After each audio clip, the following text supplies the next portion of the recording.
Hello there, it's me, Mr. Midship, and I wanted to show you how to polish, the castings, sand castings from the molds at the foundry, that you see like, say on a wood stove or something like that, your cast iron stove, you see the sand castings. So I can show you how to do that real simple without messing around.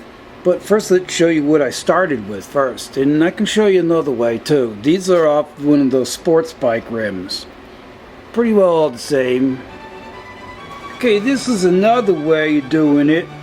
What I have on here is this ready strip, which is R-E-A-D-Y. They spell it like 10 different ways, everything in the United States anymore. Under $200 for 5-gallon pail of it. It's for Marines, because it does not dissolve this stuff right here. Epoxy, or gel coat. This stuff right here. This stuff right here. This is gel coat. To make gel coat out of this, you just dilute it with, see, it's this polyester. Dilute it with acetone and add your pigment. You can buy pigment for it and then put it in your spray gun. And this stuff here won't fade. That's why they use this more for gel coat, but it cracks a lot quicker than this stuff. So this stuff here is the hardener for that, and the other hardener for this is just a little tube for this. Well, you've seen that. It's got this little cap on the top at Walmart. It's all the same, believe me. This is the real stuff, aerospace type stuff, and hardcore boat stuff. This is the, see what it says, curing agent. That's the hardener. This is a 2-to-1 ratio. But again, like I don't know if I just said, this stuff here will turn like a, not just gray, but a real yucky looking gray. So you have to like clear coat it with urethane on top of this. So obviously you can see that's what I'm really going to do with this.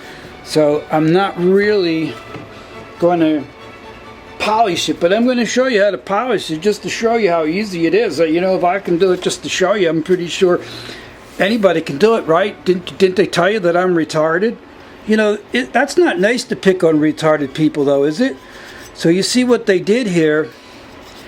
He just like I said, he took some of this stuff. First of all, let's just use the noun lazy.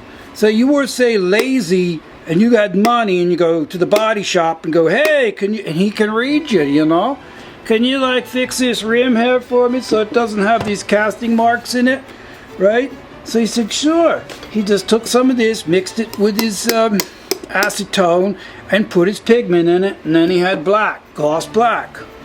And then to cover up the sand castings, like say on your stove, because it's not getting hot, he used that stuff called Bondo Auto Body Filler. Yeah, that stuff right there. And then he just smeared it on there. I don't know if you can see that. I'll zoom in. And that's why I stripped it, man. Because I had to find out. You understand there? Mr. Watson. It's Dr. Watson anymore, isn't it now? Okay, Dr. Watson, see? Right there. What is that? That is what he used over here, Bondo. And then he just smeared in like, the sand castings on a wood burning stove or a coal stove, or that stove that Grandma had. Yeah, that one right there. Sure. And also, that's why it's not coming up with this Ready Strip Marine, because it's one of these products. It's not the product that I told you, it's not any other paint. It's not even bottom coat, you know what I mean? So it was painted with gel coat, whether you like it or not. So what gives me to let you know that it's also done in the body shop, it's not from the factory, is the blob. Wasn't there a movie called that? And then it runs right down here and it was dripping right off. So in other words, he had the rim. Yeah, see the blob there? Yeah, that's definitely not factory. That would be cast back to redone.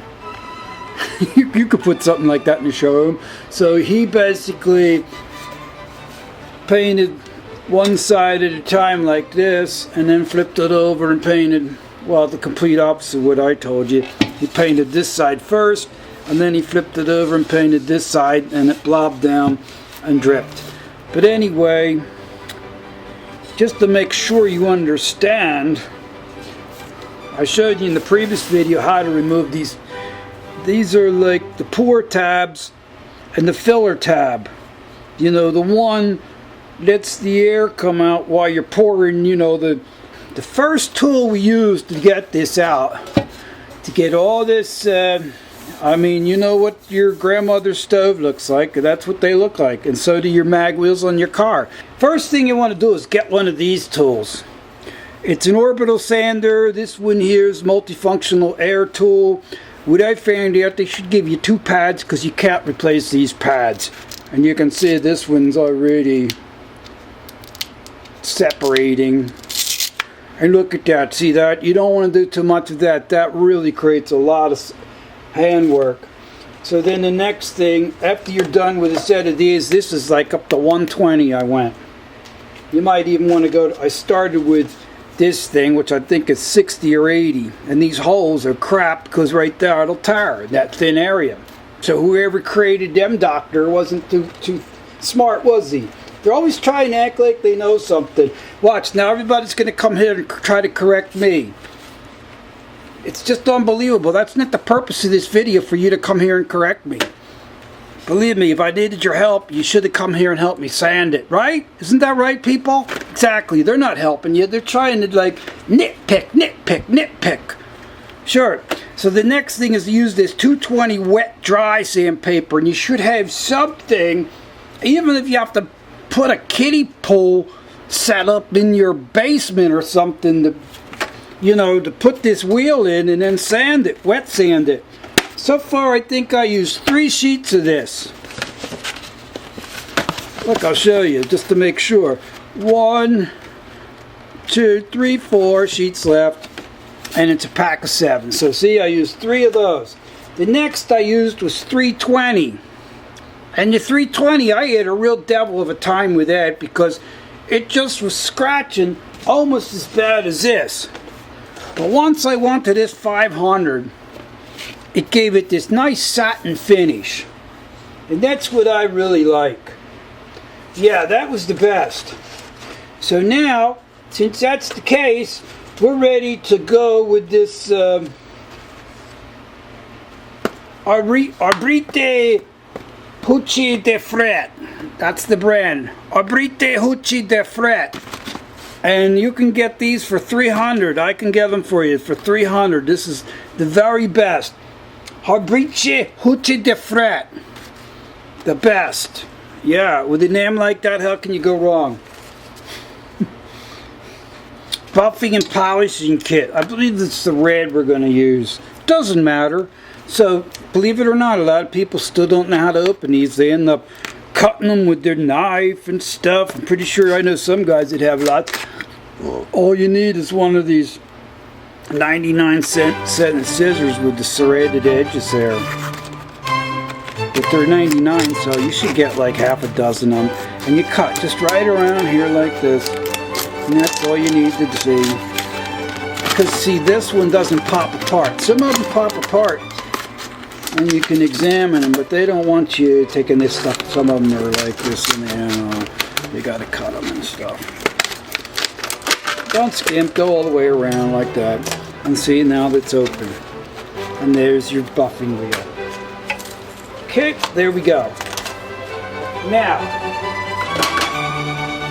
you might want to get one of these here for it.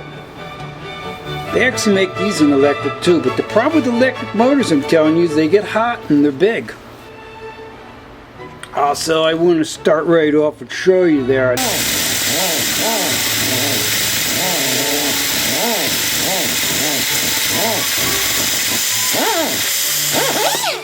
want to try to get that on there. See, we don't have enough on there to really do the job. So we're just starting out.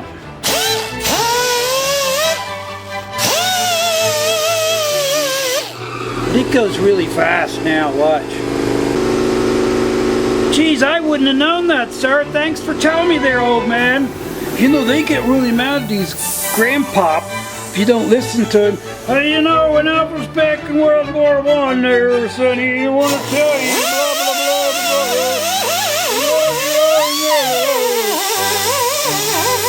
blah. And now let's see? It doesn't do that. Told you there, boy. Actually, I figured it out myself, you know.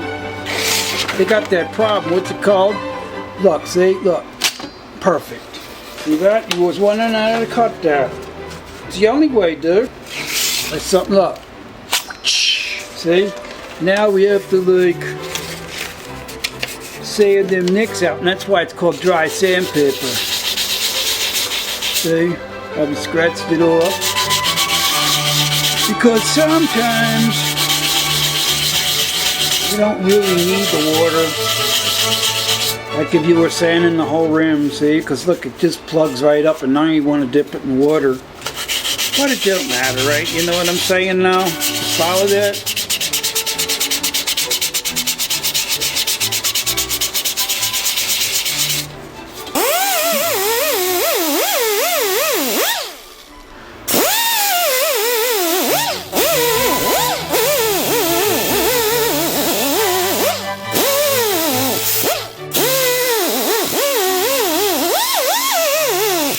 That's how you clean up those buggers.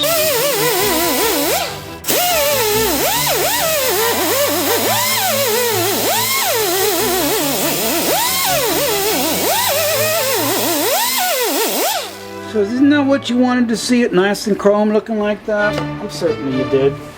Sorry I have to talk at the same time. I babble like that all the time. Yeah. It's kind of like why, you know why too? Look at it this way. Did you see where the football would not run the commercial for Daniel Defense? It's a regular, wholesome, wholehearted, you know, all-American commercial too. So, you know, we're not on the same team. If you're in the firearms, you need to realize these football teams are our enemy. They're not our friends. And neither are you. I've seen that one video's got 54 comments. But how come they're not on my Google page? See? They're going up to Google. They stole my video like this guy that did that Swiss pistol today. It's not stealing there, buddy, but what they do is they download them and put them on like Facebook on their channel, my videos, so they can go up there and badmouth you behind your back. In other words, stick you in the back while you're not there to defend yourself. Exactly. So why would you even want to join a forum like that? You can see, then you go, geez, that guy looks alright. Why doesn't anybody watch his videos? Why do I have so many views on a certain video? That's why. Because he's in that club. A bunch of neo-Nazis, you know? Oh, you didn't think neo-Nazis have guns? They do. I'm not really in favor of it. And I'll notice they might join certain... I can tell them right away.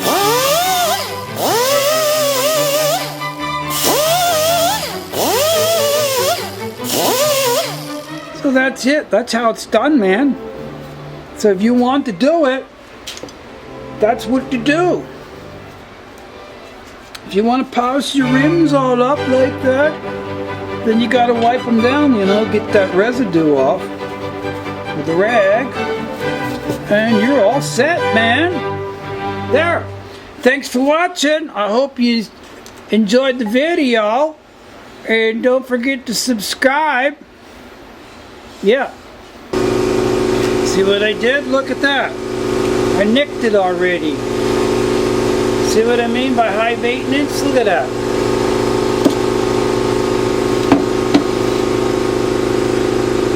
at that. I nicked it. Look, see?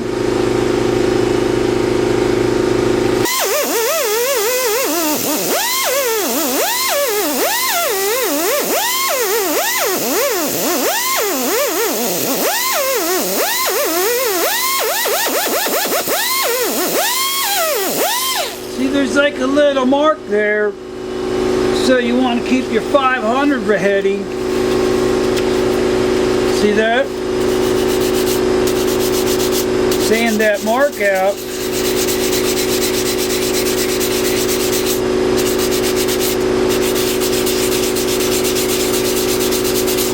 Yeah, look, I'm showing you right now. Look, see, I can go right from the sandpaper 500 directly to the polishing compound, and there's no problem. So you don't need to go to any higher than 500.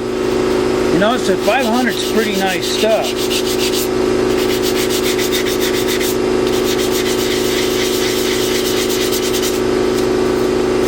See, now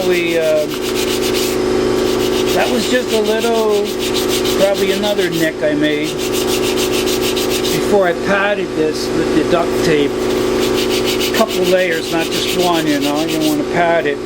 Maybe you even want to pad it. Cut a little piece of cloth and put tape on there.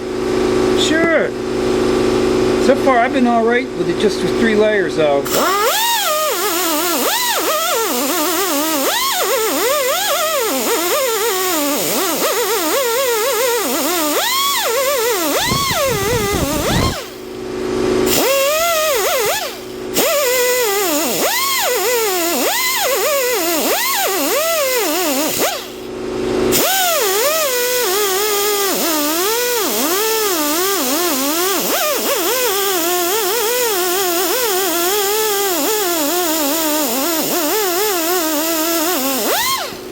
See, it all come out.